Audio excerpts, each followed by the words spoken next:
Hello, everyone, and good morning. Your friend, your host, your guide, Chase Jarvis here. Welcome to the episode of the Chase Jarvis Live Show on Creative Live. You all know this show. This is where I sit down with amazing humans and I do everything I can to unpack their brain with the goal of helping you live your dreams in career, in hobby, and in life. Before I welcome our esteemed guest today, which is I know you're here for him and not me, which is how it should be. But I do want to welcome you and give you just a little bit of housekeeping.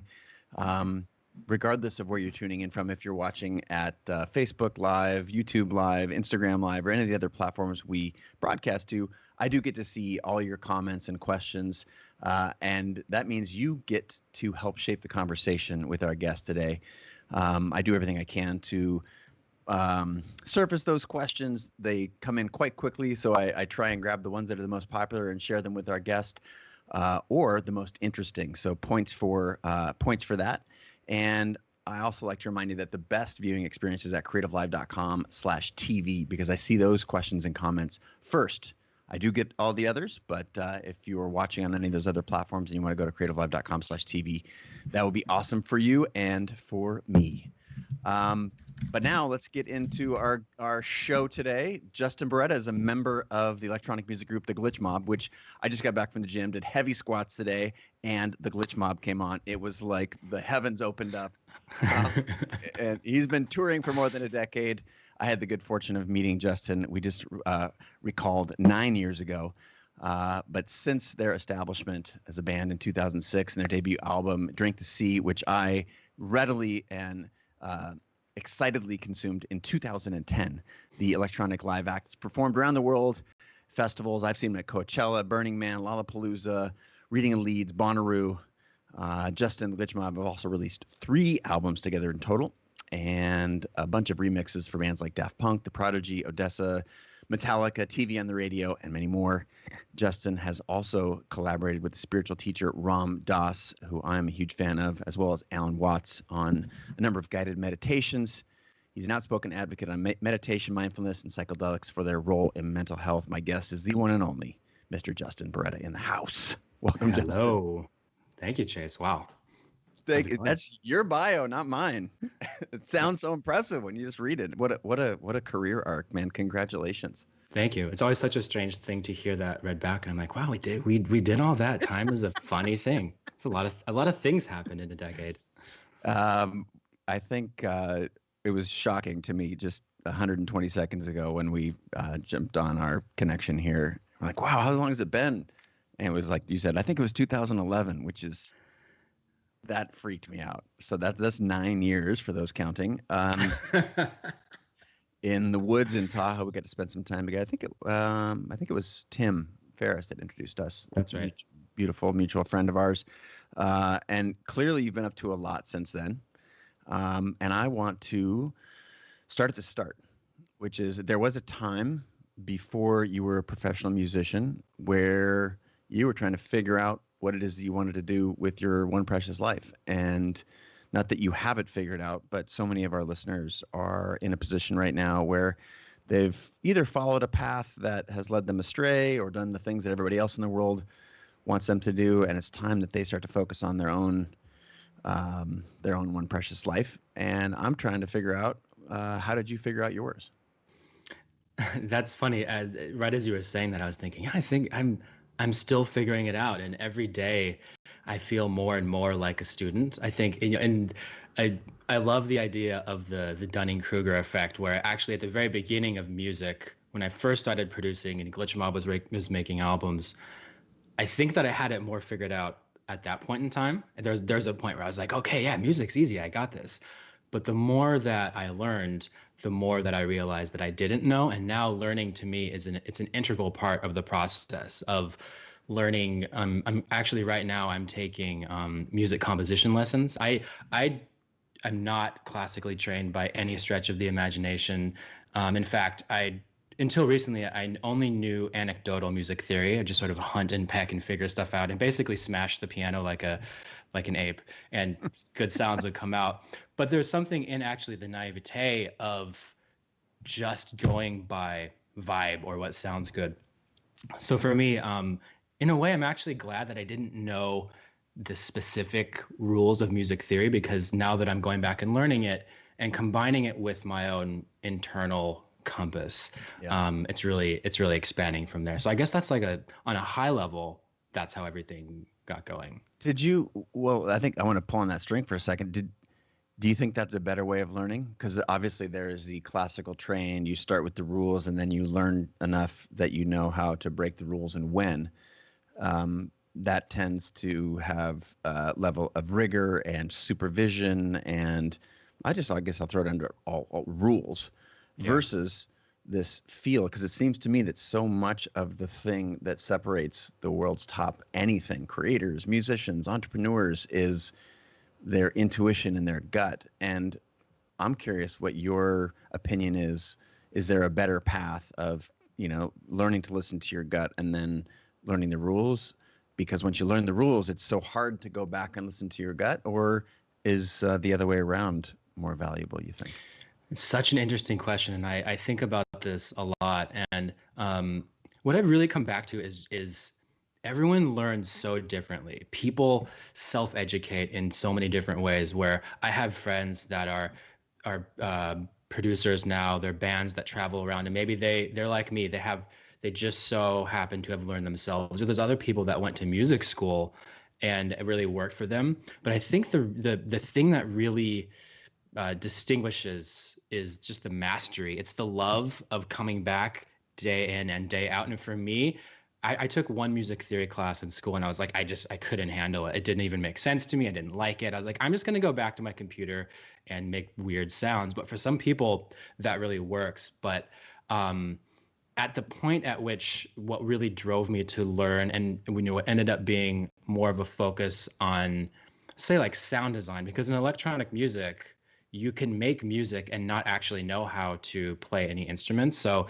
it's, Glitch Mob does have a lot of, so music theory, so to speak. Like there are chords in there are melodies. But at the end of the day, it is more about the way the music sounds in combination with that stuff. Although you can take some of that out. You could play the music on a piano, but even our performances live are not really about the fact that you watch us and you're like, wow, they're incredibly good at playing the guitar or the piano. Or some people you go watch, like when you watch videos of Prince play, who I've never actually got to see live, but that's someone where you not only is he a good musician, but he is one of the best guitar players of all time. And I think the cool thing about electronic music, and I don't want this to sound like I'm putting one above the other, because I really don't think so, is that the tools are right there. It's so easy. You can go get a laptop, get some free sounds, and make an incredible album that really touches people. And that's, at the end of the day, that's really what matters. I love the immediacy of that, the urgency, because let's face it, I think that most of the stuff that's keeping people from doing the things that they want to do in life is the talk track that they've got in their brain. That's right. And yeah, sure, there's plenty of practice, but even the talk track keeps them from practicing whatever it is, whether it's writing or music or, building a business or needlepoint or anything, having a family. And I'm curious what role, this is a soft way into mental health, because the most important words in the world are the ones we say to ourselves. And I'm curious is around in those early days, was there doubt? Was there fear? Or is that part of the beauty of being young and, as I think you said, naive early on? Is that helpful in some way? What was your earliest inner landscape like? If your outer landscape was like, cool, I'm making sounds, music theory is something I'll get to later, I just like the sounds that are coming out of my computer. What was that? If that's the outer landscape, what was your inner landscape? Yeah, I mean, doubt and fear are an integral part of the process, and I even think that frustration, creative frustration of hearing something and not being able to create that, like those sorts of things can be something that drives you forward. But the inner critic thrives on comparison. Like if its fuel is comparing yourself to someone else, I think that, so when we started, doing this. I mean, Glitch Mob started around 2006. So some of our first shows, 2007, 8, 9.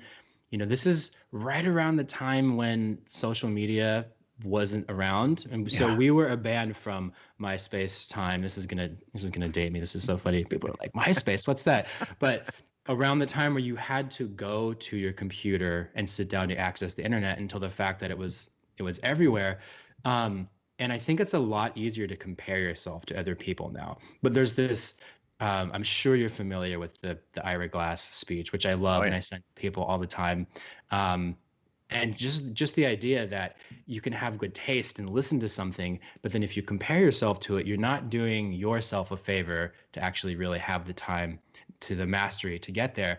But back then, before social media, back in those days, I felt like it was a little harder to compare yourself to it, because we had a scene of our musician friends. There were some people we connected with on the internet.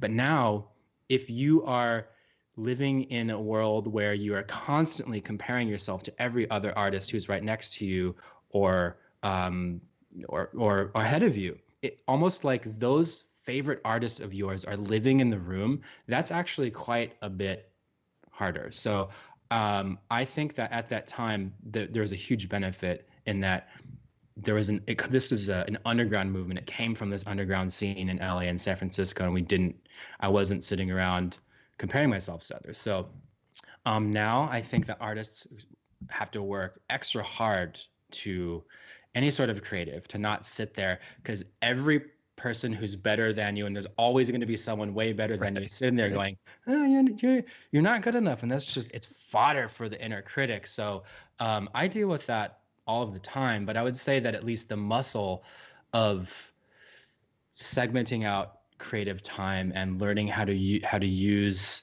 the amazing technology of social media and getting to share this stuff and have conversations like this is really, it's incredible, the fact that music and art can reach people so quickly. But I think you have to work harder to not feed that inner critic. So it's an active process, would you say?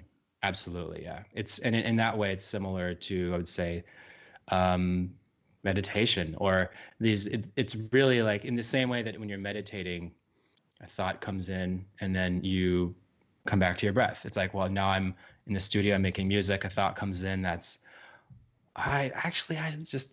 not as good as that guy. And then, okay, just back to the music. And then over time, the ability to focus, and not even just the comparison part, but even simply the fact that our attention has been trained to tick away every couple of seconds, I think is another type of meditation I've been thinking about, where the ability to sit down in the studio for 2 hours straight and just do that was something that when we first started, that's what we did all the time. It wasn't a big deal, but now it's culture harder. Has changed. Yeah. Culture has changed. Yeah. Culture has literally changed and transformed in attention deficit world where people are paid, like literally paid, to drag your attention away from the thing that you're focused on at any given moment. That's their job. And now that there's so much competition for your attention, the ability to keep it is clearly critical. I love that was just an epiphany for me when you're like that. It was a different world, and I think about my own development as an artist, and it was largely sort of an incubator. Like there wasn't a lot of other inputs, right. And it was in 2004, 5, 6 where you're like, sure, there is a thing. I wrote a blog, but like the responses took days to come in. You published a blog and you're still getting comments like 3 weeks later on the same blog post, and versus 3 seconds later or 3 minutes, or and the ability, as you said, to compare yourself to your neighbor was dramatically different. That was so simple, but it's just a reminder that is and nowadays, in order to protect that, it's you have to deploy active countermeasures. Like you have to put up a fence. And something that I'm profoundly interested in, I spend a lot of time reading, is the connection laterally between different types of artistry. So like the way that I'm reading Susan Sontag on photography right now, and I'm Classic. sure you love that. And Classic. there's so many good books like that. I actually don't read books about music creativity so much, maybe about music history. Like I read a book about Rick Rubin in the studio, but I love other types of books about writing. And I'm curious, just from a standpoint of if I'm in the studio and I'm writing music and I can think of that, do you have that same thing come in the comparison with photography? And I mean, at this point, is that something that comes in, or do you also have to meditate out of it at this point? I'm photographically, I think well, this touches on a point you made earlier, mastery. So photographically, I feel very comfortable. It's not my primary area of focus as it was for 20 years. And it was because I achieved mastery in photography. And if you wonder if you've mastered something yet, the answer is you haven't. If you've mastered something and you know the material front, back, left, the way I like to think about it is that you know how to navigate. You don't know everything, but you know how to navigate the entire, say, world of photography. Mm-hmm. Where I still have a lot of that doubt and comparo is in the areas that are new to me. I wrote a book in September called Creative Calling and put that book out there. And, my reluctant comparison to all the other friends of ours that have written books and other books on creativity, and there's so many legends out there. I was hyper aware of the comparison there. So to me, it wasn't so much in the area that I had mastered, although certainly that was a part of my trajectory as a photographer. But now these new areas that I'm going into, writing and entrepreneurship and, building things for other creators that are in our community, definitely this is it's a very active process. It's part of what I think turned me toward meditation, mindfulness. Yeah, I don't know. What about you with music? Is it similar or? I don't know if I feel like music I would say that I've mastered certain parts of it, but the more I go in, the more I realize that I haven't mastered. And I don't know if that's because music is it's so vast, and I could say, well, I've mastered Ableton. I would say that if anything, the tool, like I'm a master of using this particular tool. But right now I'm learning music composition, or I could then just go pick up the guitar and start at day one again. So, but I will say that something that does happen over time is how do I say this? I don't doubt my ability to express myself, and when I realize that actually the whole point is really just to express yourself and not to enter into the comparison stream, the best music is someone's just telling a story, and leaning on that is really the magic. And it's not about there's no one-upmanship. There's something that's more of a deeper connection with the process. So in that way, when I lean on that, everything makes sense and it's easy. You said something a second ago that I'm checking at the comments right now. The most popular restatement is this idea you said a moment ago, the idea, the creative gap, Ira Glass's creative gap, right? Where you are and where you want to be, the music that you hear in your head or the photograph that you see in your mind, and then being able to make that photograph. Mm-hmm. There's a little bit of a gap there. And I think you said that frustration is fuel. And I think that is a very potent, and it hangs in a really interesting balance with not wanting to compare yourself, but acknowledging that there is a gap and that your goal as a creator is to close the gap. And to me, why I brought this up now is you just like slammed this exclamation point at the end, which at the end of the day, the goal is really to be able to express yourself. So the creative gap is not the gap between you and someone else, but it's between you and what it is that you want to say. 100%. That's you nailed it. So, but no, this is like, I got to give some credit here to Simon Says or Simon Sees on Instagram. But okay, so if we accept that as true just for the moment, what is it that you want to say right now? What stories are you telling with your music? Or if you could say it in words, what are you chasing right now? What kind of narrative? think words are hilariously bad at being able to talk about music, but there's some metaphor like talking about music, writing about music is like dancing about architecture. I love that.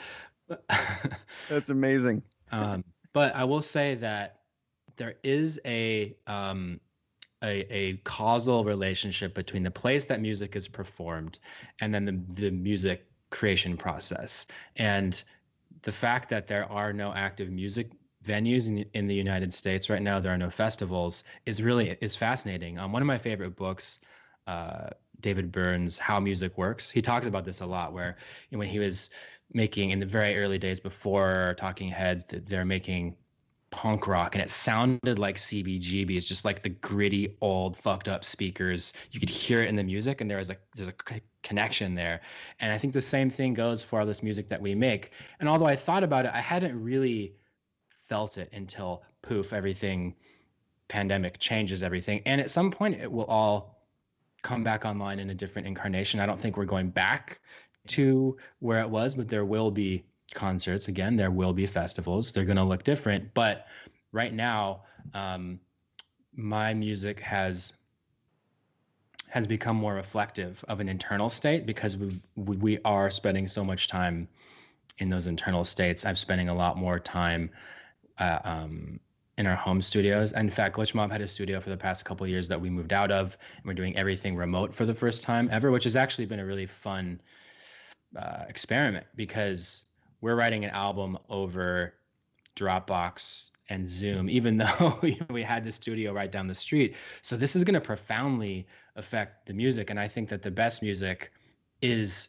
a pure, authentic expression of the moment. And especially with what's happening right now, I think that there's fear, there's uncertainty, there's a lot of discipline. I know a lot of people that use music as therapy. And for myself, the music process, when I'm sitting down there in the studio for 2 or 3 hours working, that is my therapy. That's how it's like going to the gym or meditating or something. So the music that you're going to end up hearing from this whole process, I think in the next 6 months to a year, is going to be an artistic reflection of the feeling of everything that's happening. And you have music that is much more specifically about the moment, like Run the Jewels, one of my favorite acts. Their last album, it feels like a protest. You listen to it and I'm just like, wow, I'm there. And I've gone more internal. But Glitch Mob has some music we are working on right now that was from before everything happened. So it's been really interesting to take it through this whole process and watch how something, even though it wasn't created in this particular moment, that it's almost like when you hear music that you made at a certain point in time, even though it was only a couple months ago, I'm taken back to that memory hall as to what it felt like when we were making that. And it's like, oh wow, things can change so rapidly in a month. So then music, I noticed on Twitter on July 10th, you announced some new music. So that music, the remix from the Ghost of Tsushima. Oh yeah, Ghost of Tsushima. Yeah. How long ago was that created? That was a couple months ago. Yeah. Earlier on this year. And that was actually really fun because we had the soundtrack for this incredible game, and it felt like pure escapism. Like we were given all of these instruments, the soundtrack is super cool for this game. And I just was putting myself in feudal Japan. There's samurais and swords, and in that way it was much more of a specific exercise of painting a cinematic picture.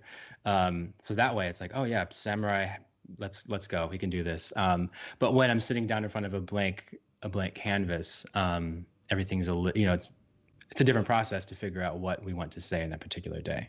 Fair enough. Ash Jensen is thanking you. This conversation, she says, is such a breath of fresh air. We got Guyana in the house, South Africa, London, New York, Brooklyn. The world says hello and is very grateful for your POV on creativity. A Mm. lot of gratitude around identifying the evil that comparison creates. Now, let's. I want to dive a little bit deeper into that just for a second because I feel like there's an open loop there that I'd like to close. You talked about conditioning almost, like going to the gym, and the muscle was a word that you used around how to stay focused and ignore not just comparison but other musicians. I'm paraphrasing what you said, Mm-hmm. and hold me to task if I'm getting it wrong, but how do you develop that muscle? Repetition, just like just like going to the gym. I think discipline is so important with this, and especially right now I feel like there's so much, there's always some news, there's some bad news that's going to come up today, and I mean, I'm not sure if people are familiar with the term doom scrolling. Yeah. People, there's all sorts of bad news, like that's going to continue and that's not going to stop. So I think that your muscle has to even be a little bit stronger right now. But at the same time, there's a, it's not the same flavor of discipline that I need to just go to the gym. At the gym, it's like all you have to do. I go to a gym here in Los Angeles where it's like similar to functional fitness, CrossFit style class where you just show up. And I don't have to, it's like a car wash. I just get there at 8 a.m. and then I'm done at 9. It's not like that. You don't just have to show up. I also do think that there are other things to bring the muse to the table to be able to actually create. It's not as simple as just that. But I think that it's the falling in love with the process and not being goal oriented in the sense of, okay, I need to make this one particular thing, I'm going to focus on that. It's actually just the process itself, and being present with that is when the magic happens. Because again, back to the comparison thing, I think it's so easy to get fixated on something that we want to do. But I will say that maybe 80% of the time, the really magical moments in all of the music that I've made, and specifically in Glitch Mob, were happy accidents. It was stuff that we were just messing around and someone hit a note, and we're like, wait a second, what was that? Just grab that, because we were sitting there for hours just playing and messing, and we weren't thinking we're going to make a song that sounds like this. In fact, the biggest song on our 2014 album, Can't Kill Us, was the one that we made it at the very last minute. We were like, okay, the album's good. I don't just like need something else. And we were like, maybe we'll add something with a guitar. And because it was so playful, we were just messing around. We had this particular guitar patch we wanted to use, this distortion, and it ended up turning into what was, the most listened to song on that album. But it wouldn't have happened if we had calculated every song that needed to be heard exactly before it had a chance to say what it wanted to say. That was an amazing album. Like, oh, thanks. The sophomore albums are always so hard. So hard. Especially after you bring an audience along with you, as you guys did so well in 2010. And I thought that was a remarkable album. And oh, thanks. Well, yeah. Well, let me hear a little bit more about that. That's a beautiful insight that the play is really what contributed that that breakthrough song.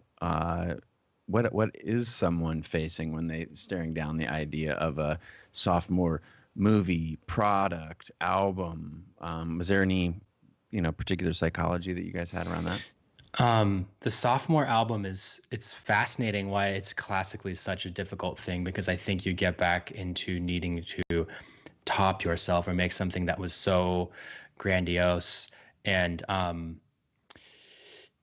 that second album, Love, Death, and Mortality, was a way for us to try something new. And also we've done something pretty different each time in Glitch Mob, where the albums don't feel like they're from the same exact thread. There's some artists make albums that have much finer tunes in between each one, finer turns. This one was like, it still sounds like us, but it was really a different movie altogether. Also, if you think of them in terms of movies, maybe they're part of a it was almost a different series just in general. So I think that the play thing is really interesting because you can hear, listening back now, we were just having so much fun writing that. And we were very much thinking of it as a live album, whereas Drink the Sea was an introspective album. It was really meant to be heard on headphones. We were spending time in the desert when we were writing, and we were all going through all three of us had a really difficult moment in life. So that album was more of like a diary, whereas Love, Death, and Mortality, you can, as I was talking about before, you can hear the liveness, you can hear the stage in the music, and it was so fun. Electronic music was at it was a cool time around 2013 and 2014, and it hadn't become the big ever present thing that it is now, although it was starting to. But I think something that you said just got me thinking about the power of play. I have actually my music teacher, if you're listening, Valente, thank you for this metaphor. He has these incredible metaphors, and one of them we were talking about the other day, and actually in one of my own problems in writing and learning, is the idea that in your head you have a little kid with paints, and then you have an editor with a clipboard, and you don't really want them in the room at the same time. Yes. Context switching. If the editor comes in while the kid is there painting, you can halt. So, and that's something that I do.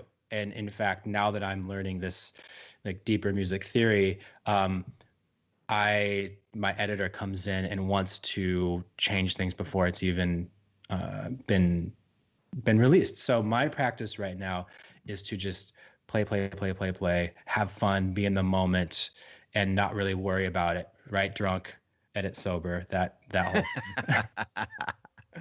That's great. Write drunk, edit sober. I'm typing that right now.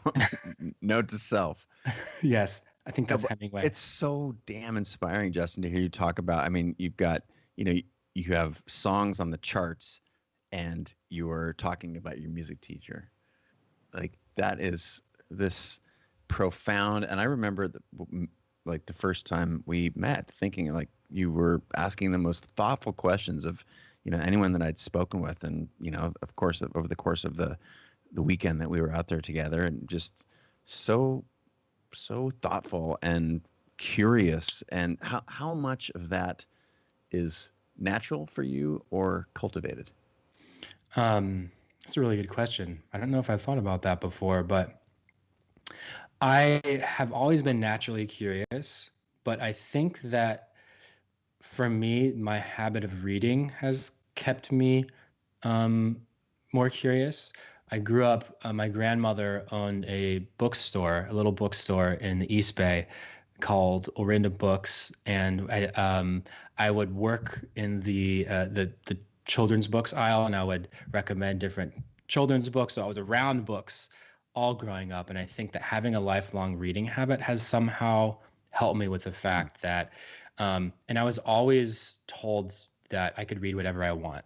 And as long as I was reading, my grandparents said, great. And they knew something. So I think for me, even now, reading is a way for me to keep the curiosity muscle alive and apply that to everything, because really that's really the magic of all of this stuff for me, is just learning. And that's also the reason why I'm fascinated. I love this. I mean, you've created this whole world around the idea of taking creativity and nuggets from different people and then seeing how they can apply to other practices. And you had Seth Godin on your show, and he's one of my favorites because he's a marketing guy, but it doesn't matter. He's not really talking about marketing. Like you can take those little bits, his daily blog post, and apply it to anything.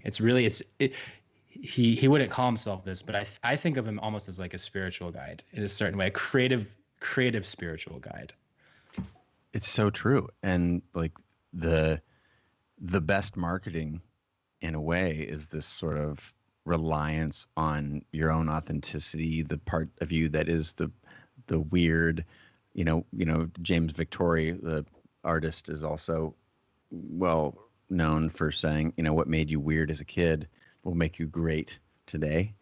And how do we double down on that and lean into that? And Seth is so good at just like, Purple Cow, and you think about all his books, and what a genius and a sweetheart at the same time. Oh my gosh, that's exactly it. You're right. It's about, I had never thought about what I liked about him so much, but it's that he's constantly pushing your authenticity button, because that's really, and I think for everything we do in music, but anything really, like, how do you get through the overthinking and get to the authentic thing that you actually need to say? That's it.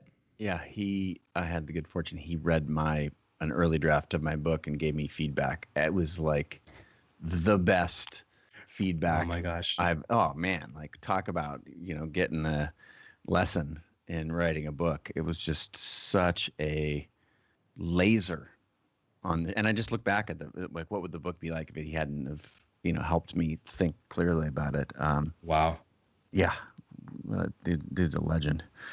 All right. I want to shift gears here, and I know a story about you secondhand, about being fired from a job early on in your career, and maybe it was let go. Maybe fired is too strong. I don't know the particulars. Would you have made the leap to your aspiration on being a full-time musician, or did you need that nudge or kick or push? Because there's a lot of people right now who are looking for an excuse, looking for a reason.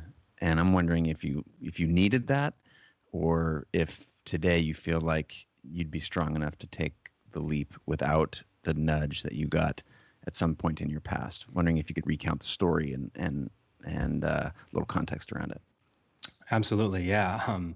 I was working in San Francisco right around the time that Glitch Mob was turning from a hobby, and it was just starting to take on a life of its own. And the bandmates Ed and Josh lived in Los Angeles, and I was working 5 days a week, and then I would come home and go to the studio at night, and then Friday and Saturday, Sunday I would fly out and play some shows. And when the company folded and I got laid off, that was a huge light bulb went off.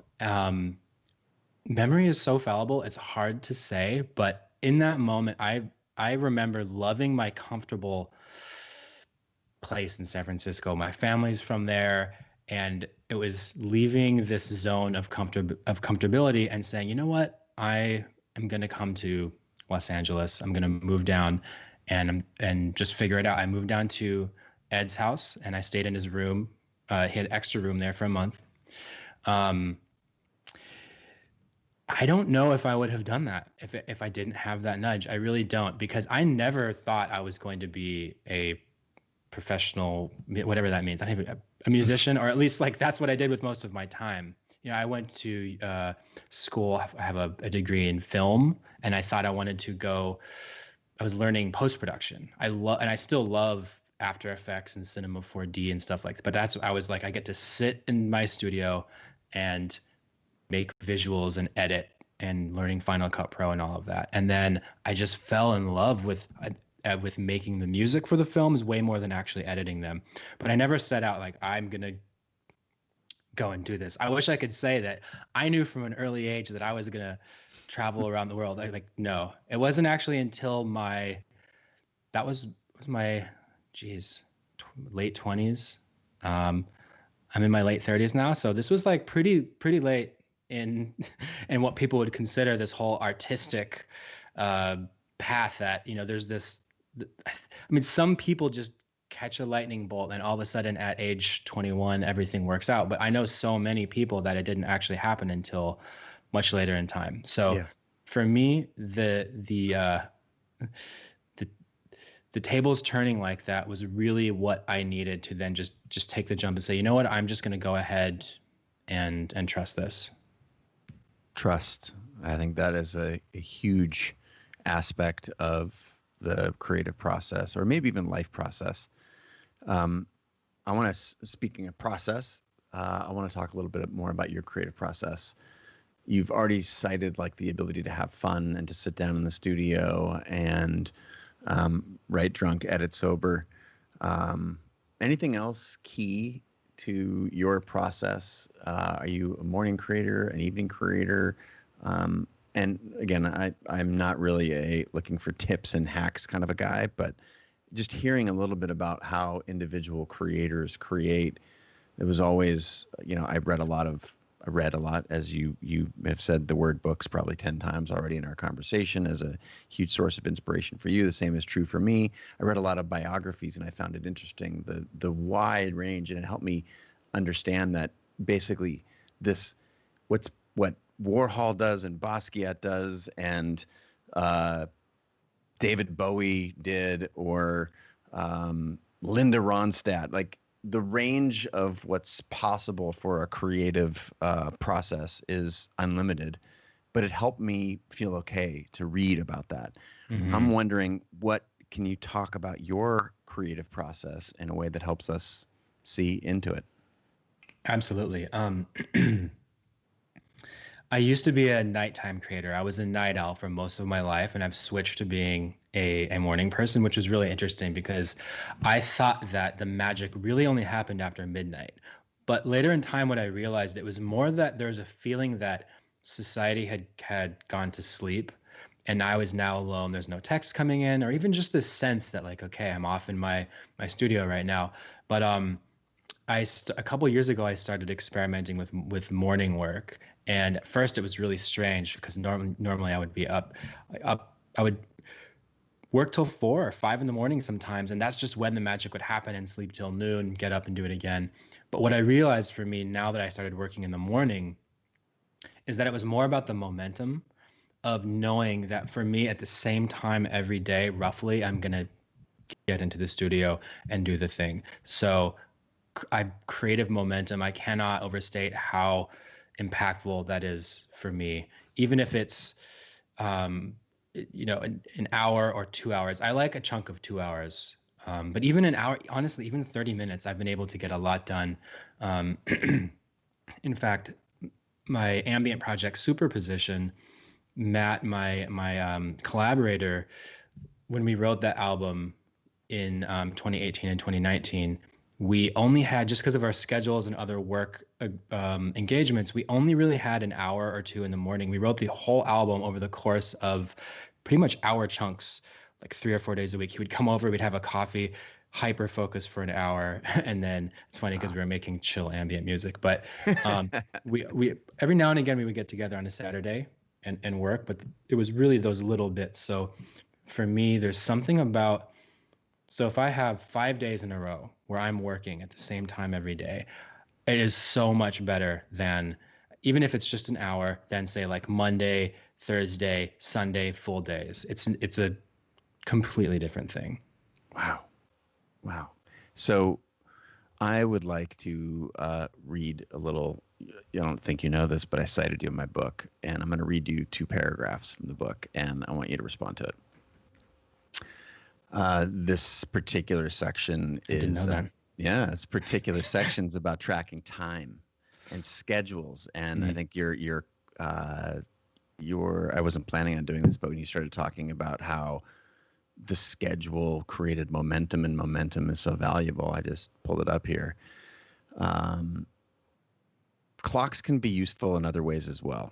Justin Boreta of the electronic music trio The Glitch Mob turned me on to the Pomodoro technique, invented by the Italian academic Francesco Cirillo in the late 80s. It's a brutish but effective technique to push through creative blocks and keep working on tasks that require extended concentration, like writing or composing music. Set a timer for 25 minutes, work without interruption, and then take a 5-minute break. That's 1 Pomodoro. In Italy, kitchen timers are often shaped like tomatoes, hence the name.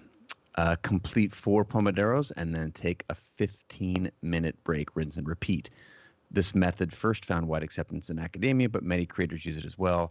Boreta is a certifiable rock star, and he swears by it. If you find yourself easily distracted, try one of the many Pomodoro apps. So thank you, because I was writing, again, I'm a visual artist, mixed media, photography, all that stuff is just, it's so instant and instantaneous. And even if the setup to the thing takes weeks or months, in the moment, I'm just easily focused. Writing was brutal, so brutal for me. And that got me through it. How did you get introduced to it? And clearly you believe in it. I've seen a bunch of tweets from you on it. I know I won't shut up about it. I have to read your book, by the way. Thank you for that. I'll send you a copy as soon as we're done. I'm gonna devour that. I don't actually remember where I first heard about it. It might have been Tim Ferriss. But either way, there's something about the fact that, especially right now, there are so many distractions, that saying that for this time, even if it's just for 30 minutes, I mean, now I'm doing 2-hour chunks, where I'm not doing anything else. I'm not going to get up and get some chips. I'm not going to the bathroom. No texting, no emailing, certainly no Twitter, just this. And one of those a day, just even one 30-minute chunk, will be better than 2 distracted hours. I really believe in that. Now, I don't think it, it doesn't work for everyone. I have had other people say that it is too regimented for them, but I think everyone's creative process is so particular. But for me, there's something about it. It's just the magic potion. If I can't get through something, I will do a Pomodoro right there. And I also have a timer that is, so I'm not using an app on my phone just to get the phone further away. There's a little like $4 Amazon timer. Ring. That's it. And one time I saw Trent Reznor speak, who's one of my favorite musicians and composers, and people were asking about how do you get through creative blocks? And actually, he was on stage talking to David Byrne, and wow, that's a power duo. Oh my gosh, it was incredible.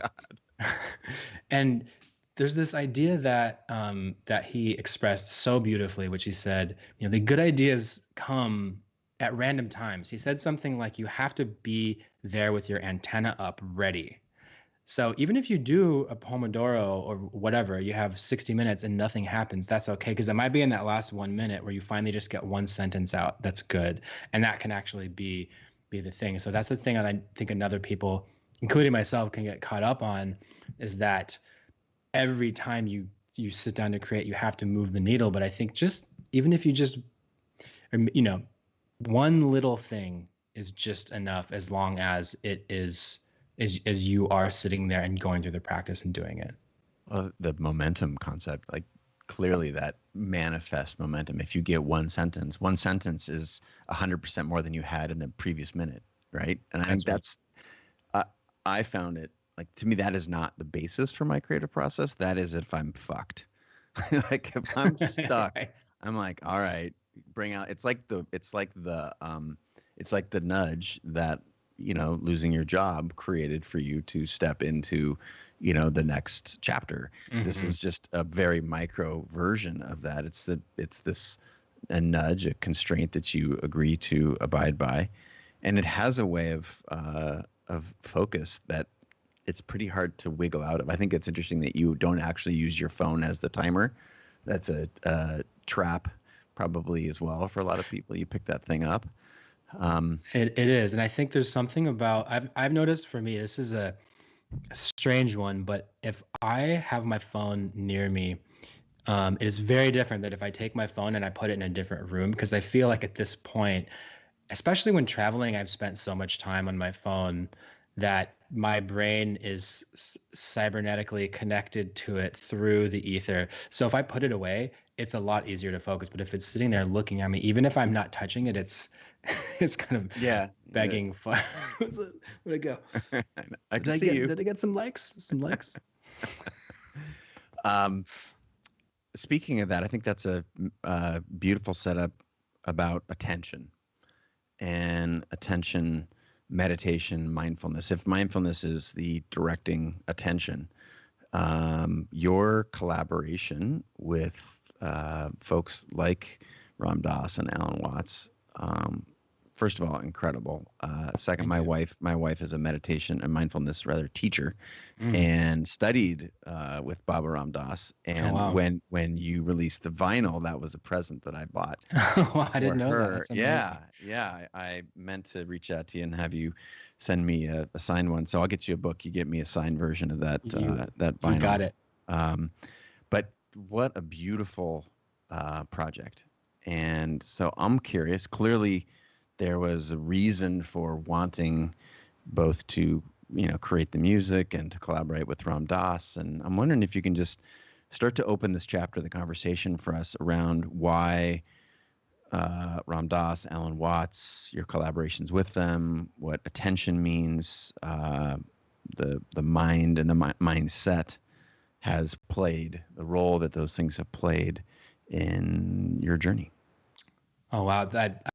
I'm really touched that you bought that vinyl for your wife. That's so cool. And thank you for doing that. That supports the Love, Serve, Remember Foundation and the whole project of keeping that going, because ultimately, for me, it's about, that particular project is about creating rabbit holes back down to these teachings that were really impactful for me. So yeah, I had encountered Ram Dass's books at a point in time when it didn't actually make sense to me. So, but I kept them around. I was like, a lot of people I know love these, but it didn't connect. I was like, I don't know, he's talking about God and like mystical what? I just didn't get it. It was the meat and potatoes mindfulness that really got me first. I would say meat and potatoes, like TM. It's Yep. just Yeah. 20 minutes a day. Sorry, 20 minutes at a time, twice a day. So, but at some point in time, later on, the Ram Dass really clicked for me. The teachings really, I was like, oh, I get it. And I wanted to create something to use music as a way to spread it to the world. And it's one of those things that, and I love to hear these stories because it's certainly not for everybody, but if you connect with it, if you get it, it's a really cool thing because there's nothing else out there like it. And when we were touring around in 2018, the Glitch Mob we would do these huge meet and greets, 50, 70 people. Sometimes there was only 5, but sometimes they were really big. And every now and again, maybe like one out of every, 5 to 10 shows, someone would come up with a Ram Dass vinyl and say, hey, like this thing got me meditating. And for me, that was really the whole point, is that music is just a way back down to this stuff. And it was the same thing with Alan Watts.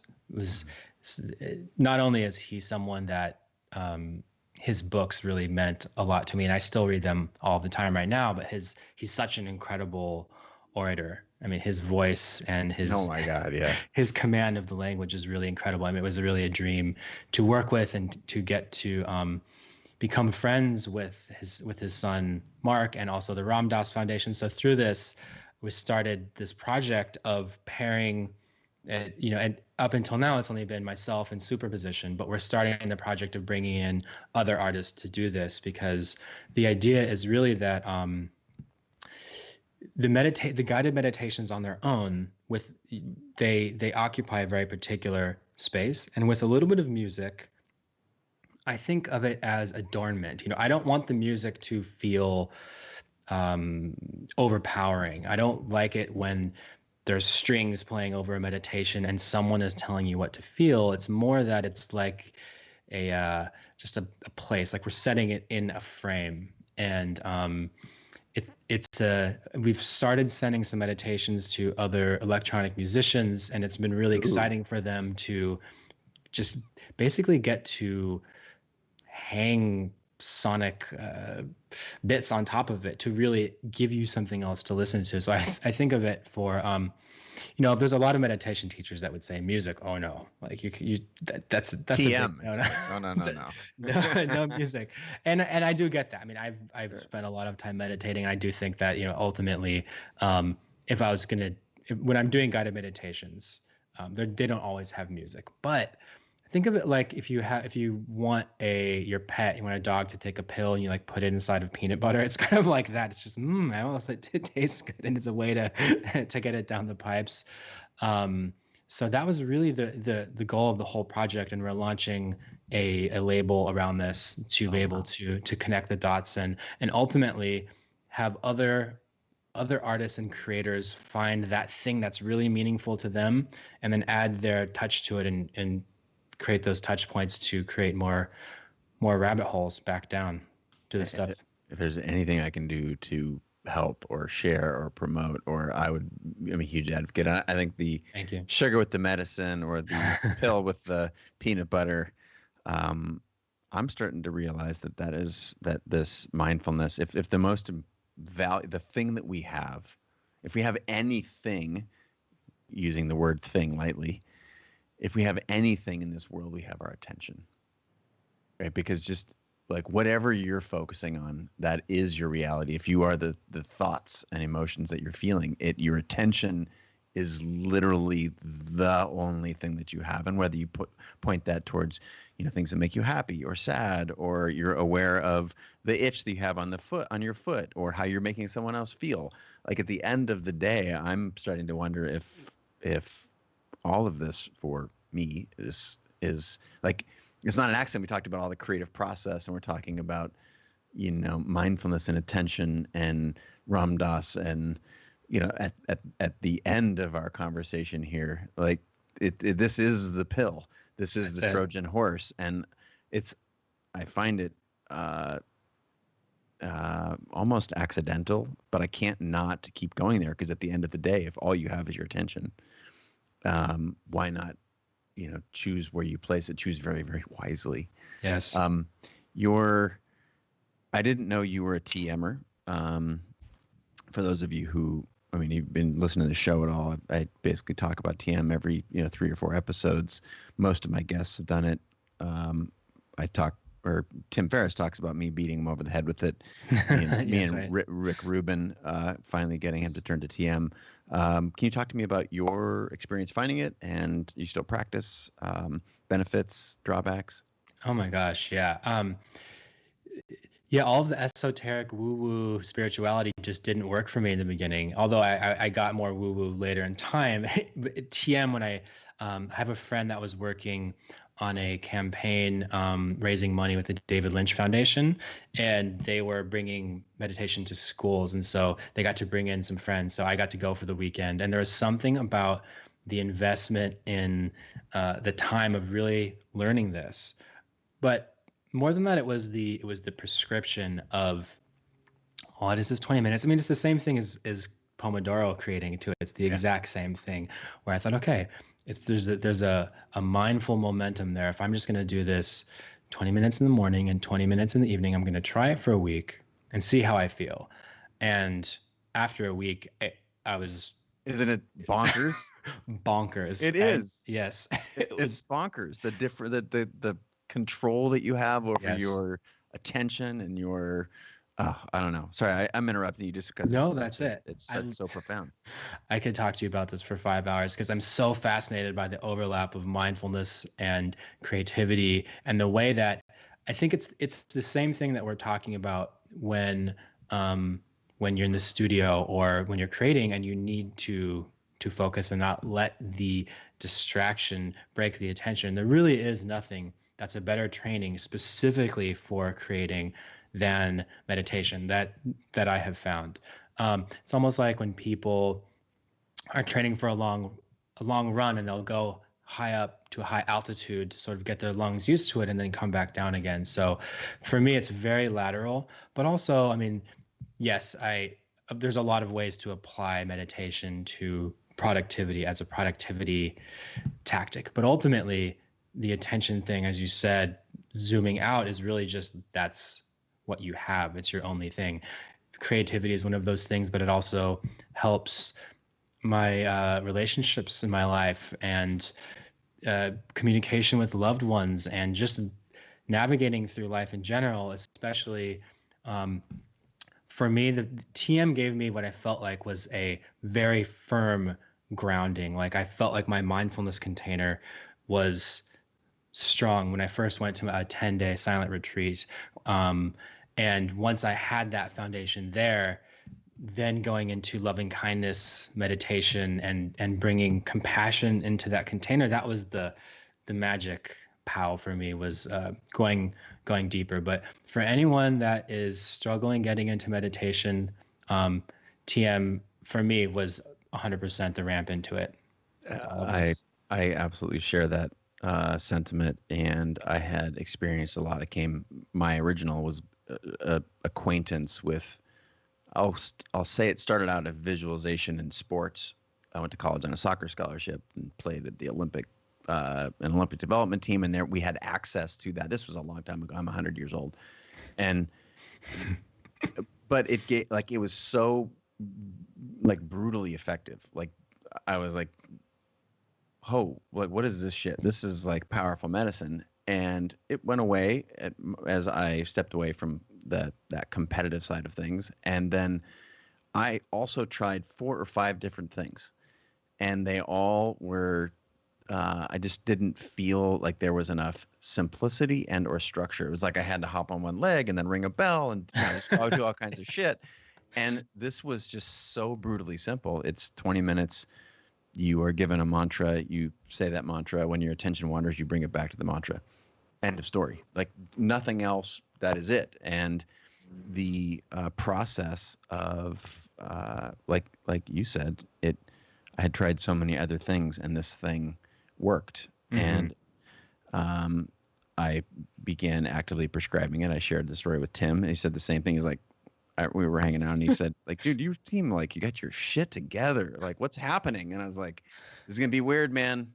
But and I think he was well, I won't share what he was thinking about at the time, but and he was like, fine. And it's a little bit. There's in order to sort of get your mantra, you need to go to the tm.org and pay a fee, and that turns a lot of people off. And I remember Tim was incessantly like, dude, come on. I'm like, yeah. I will pay for it for you. Like, right. Do not let that block you. That's right. And so to hear that the structure was powerful, the simplicity and the structure was powerful for you, I would just invite folks. I don't care if it's TM. I just think TM is, as you said, a great on-ramp. I love that. I'm going to use that forevermore. Can you describe for me, this may be just, it'll roll off your tongue, or maybe it's difficult, but describe the difference in your day-to-day, I will call it stature, before and let's say after, you said a week. Give me, I'm going to say 6 months after TM. Like, how did your brain function differently for the folks at home who are trying to understand why so many of the people that are top performers have a meditation practice? I'm trying to paint a picture. Mm-hmm. I think that the main thing that I realized was that I was constantly lost in thought before I was meditating. It was almost like I was confused, and I still was able to navigate life and do the things I needed to do. But it was this, pardon the cliche, but it felt like I woke up from a bit of a slumber.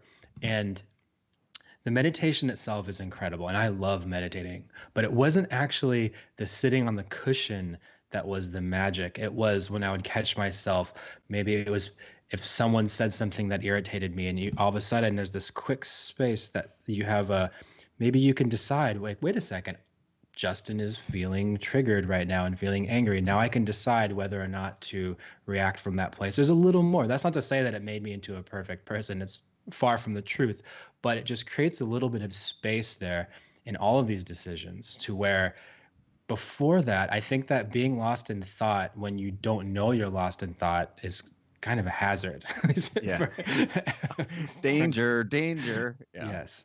So for me, and it's a constant practice, and my meditation practice has deepened since then. And there's no place in my experience, there's no place that you hit where it all just kind of makes sense. It becomes more detailed over time. It gets deeper and more nuanced.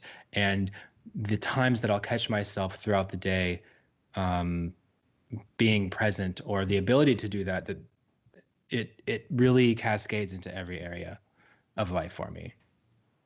That is a ringing endorsement that I would add a +1 to that. Just, it seems the way that I think about it is things move in slow motion. I like your description was better, because the concept of slow motion sometimes it has a negative connotation, but like the gaps around thoughts, mm-hmm. You have the chance to actually decide how this particular person who cut you off in traffic, or this piece of news that you regard as maybe counterproductive that came your way, how you react.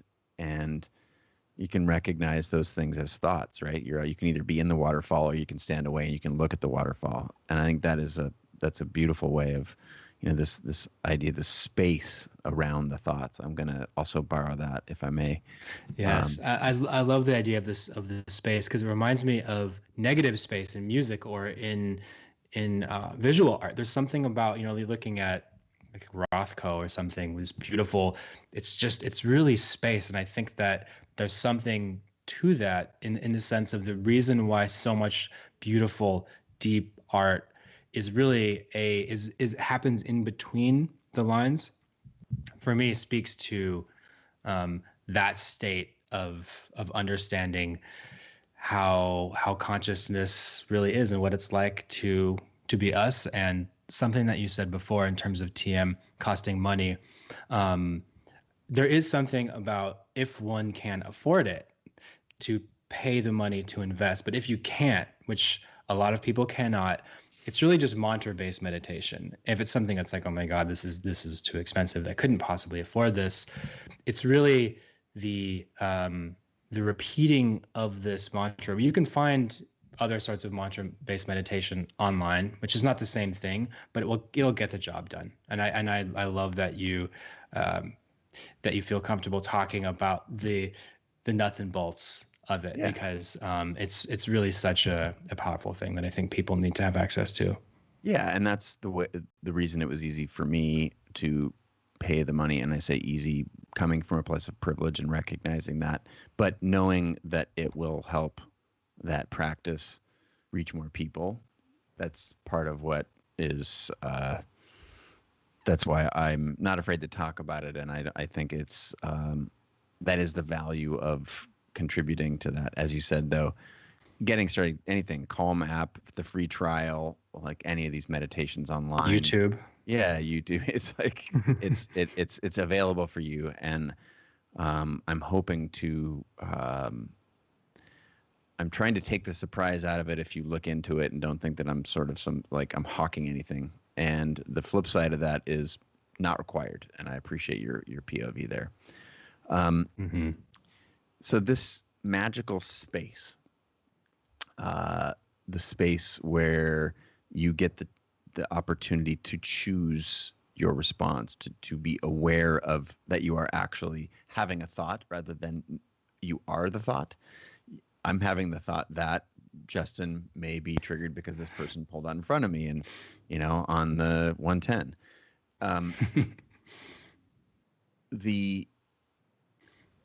You have been outspoken, especially lately, around the use of psychedelics for their role in mental health. And I'm wondering if anyone is at all sort of practiced in this school of thought. Robert Alpert, aka Ram Dass, Timothy Leary, these are former Harvard professors that were relieved of their roles at Harvard during the psychedelic age for practicing with LSD, and they have gone on their own personal journeys and now have come around to the role of mindfulness in their lives and pop culture, the benefits and whatnot.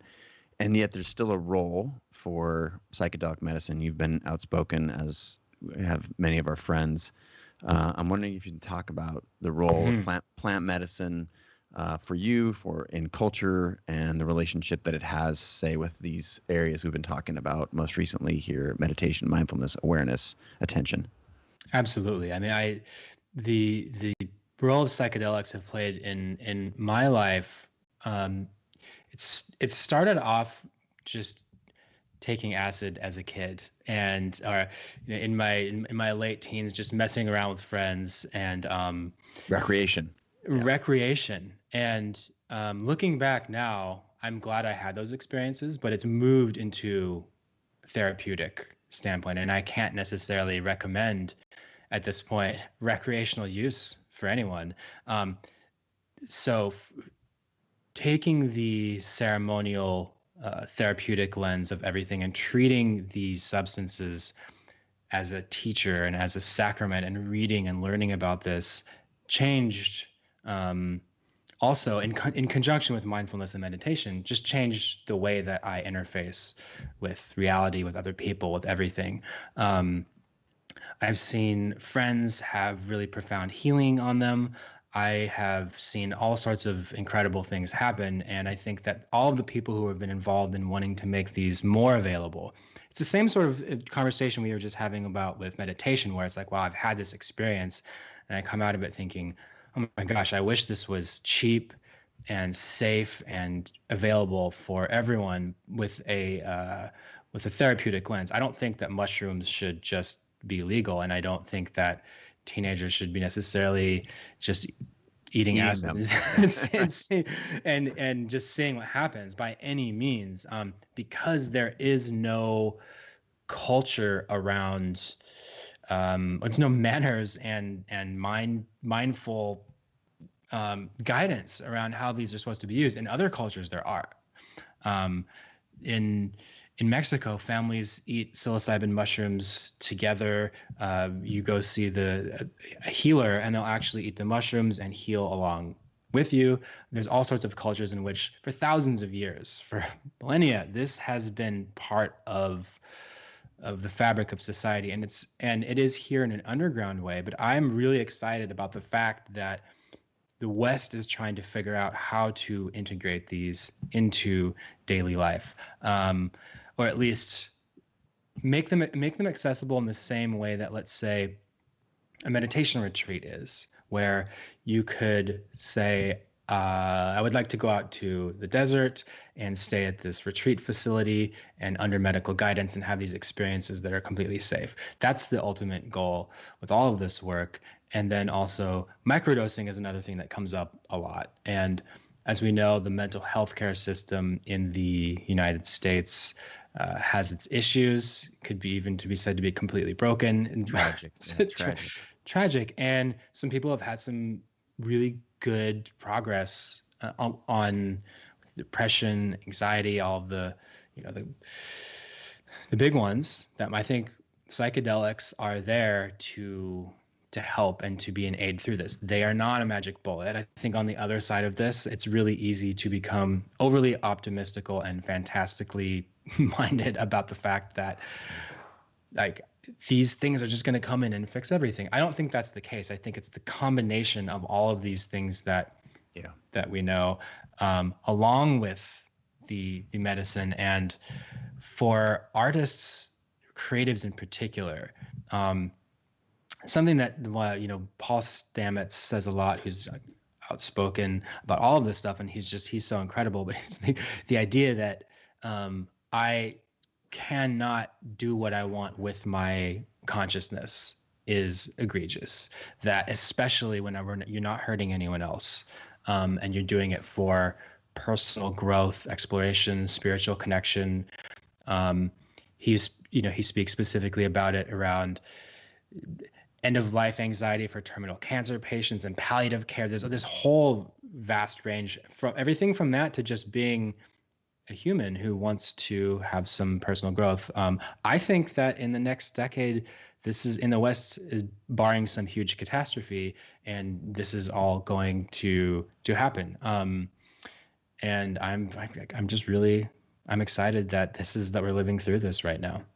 Yeah, it is a clear renaissance. And I think a lot of that affect failed in the 60s because it was identified as recreation first. And I love the qualifiers that you put in and around it. So powerful and help make the case. And, for anyone who's curious, Michael Pollan's book, How to Change Your Mind, very powerful. Paul Stamets' work. There's our friend Tim, we've talked about a couple of times, putting millions of his own dollars on the line in order to advance the research and development of this medicine. It's a lot of people in the comments right now talking about Radonna, talking about microdosing, 7-Star Creative, Ash Jensen wants some help with long-term trauma, Yash, Robert Smith, Sarah, Drew Hitchcock, and and this is a handful of different platforms are coming in, and that this lights up in the context of specifically not recreation but medicine. And what is lost on a lot of people is this is the journey of most substances, right? They're thought of it, they're either absolutely legal, then they get clamped down, only to find out that they do have, like, the fact that our bodies have receptors for these chemicals, and are able to produce them naturally because we don't have a receptor for things that we can't make. Like, that in and of itself is a simple argument for why this is, it should not be verboten. It should be something that's embraced. Wondering if there are other works in literature that you'd point people towards if they're curious for more. Absolutely, yeah. There's a magazine online right now, and there's a print too, but they're called Double Blind, and they're a new, young, incredible psychedelic publication, and they have a lot of really functional stuff in there. So if people are wondering about what's the deal with microdosing, what's the deal with this and that, it's a really good, it's almost like Wired Mag for psychedelics, and I've become friends with them, and they're just I'm so into them. There's another book that I'm just reading right now called Entangled Life, and it's not specifically about psychedelics, but it is, and it's by this scientist named Merlin Sheldrake, who's in this documentary called Fantastic Fungi, which I highly recommend everyone watch. But it's a book about the lens of the ecosystem and the earth through mycology, and it has a pretty compelling argument for all of this stuff as well. And then if you want to go deeper, I think Michael Pollan's book, as far as long form goes, is the best intro. Not even just an intro, it's the best overview. It's incredible. He's one of my favorite writers in general. I love just reading anything that he writes. To go a little bit deeper, there's a book called Sacred Knowledge by Bill Richards, who has been working at Johns Hopkins with terminal cancer patients and putting together the psilocybin research since before when everything was legal. And this book, it's a little heady, but I actually find it to be super profound. And if anyone wants to deep dive, that's my favorite. Awesome. Well, I want to put a bow on our conversation over the past hour, and it would be hard to do so with a single question. So I'm going to ask you to walk the earth with me for a second. So, what do you trace the role of your own personal creative journey in your health, your happiness, your well-being, your traversing the landscape of the range of emotions? And I realize that's just a massive question, but that helps me at least push your boat in a direction. And like so up for me, if you will, the last 10 years of your life, the awakenings, what do you know to be true, and what are you working on? What direction are you walking in right now at the highest level you can possibly zoom out to?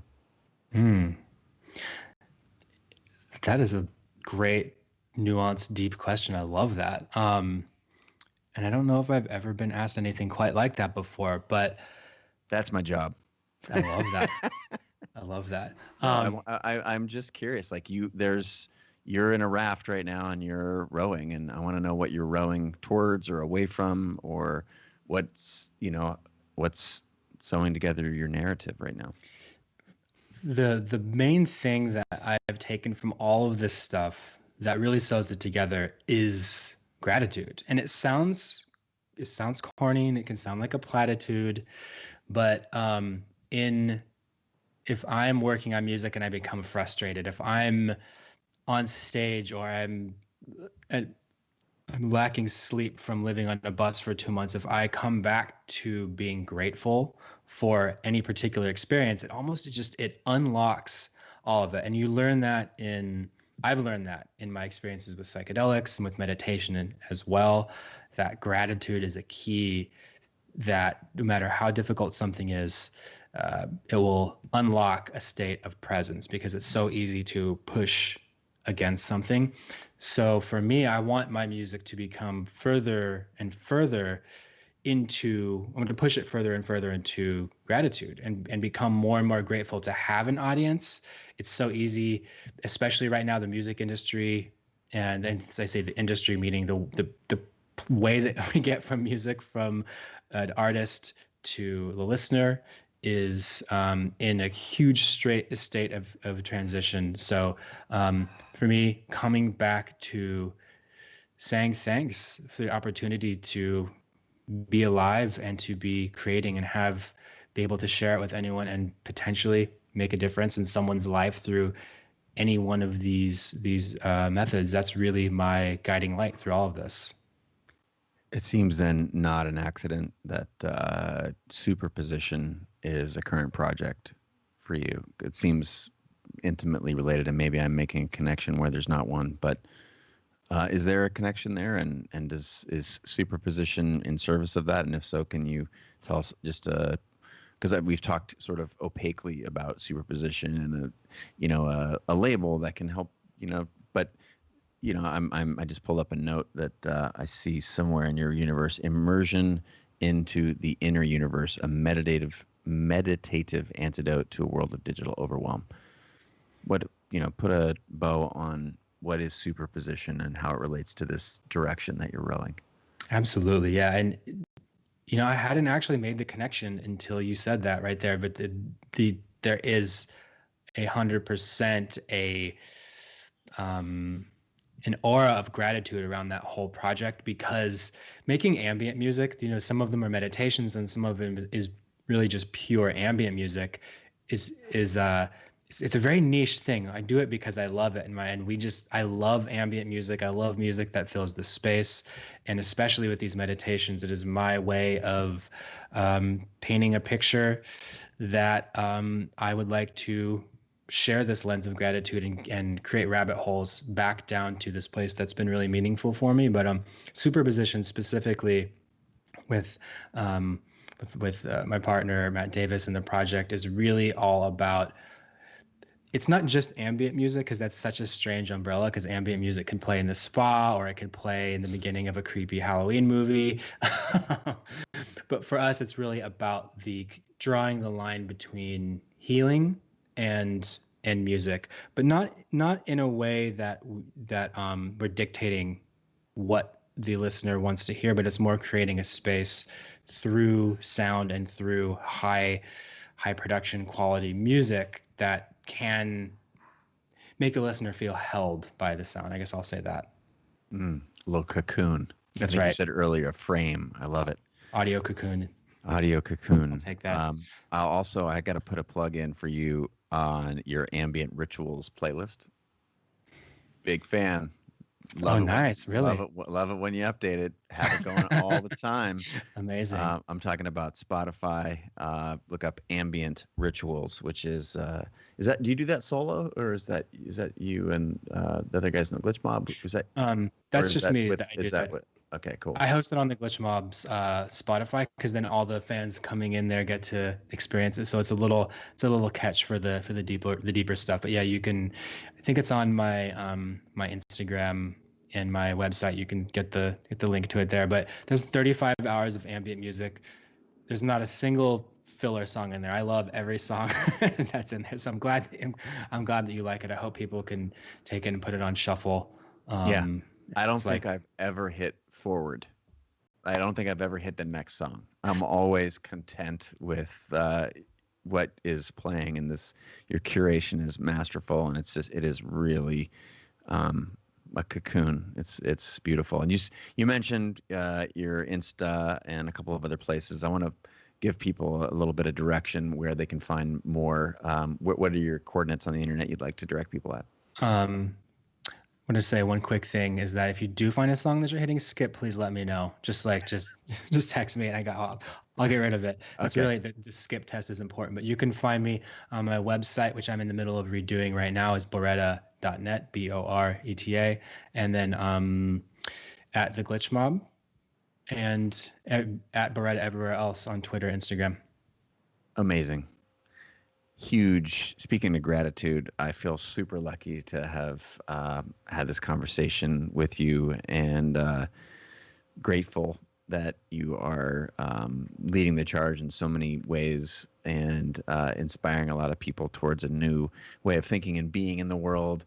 Your art, the inspiration that you provide is really valuable. So I want to give a personal debt of gratitude, and hell yeah. Thank you. Thank you, Chase. Thanks for having me. And I just want to also say thanks for everything you do. And the connecting of the dots from different modalities is so close to my heart. I thank you. Keep on fighting the good fight. Happy to do it. Signing off for everybody out there in the world. We'll hopefully be in your ears again tomorrow.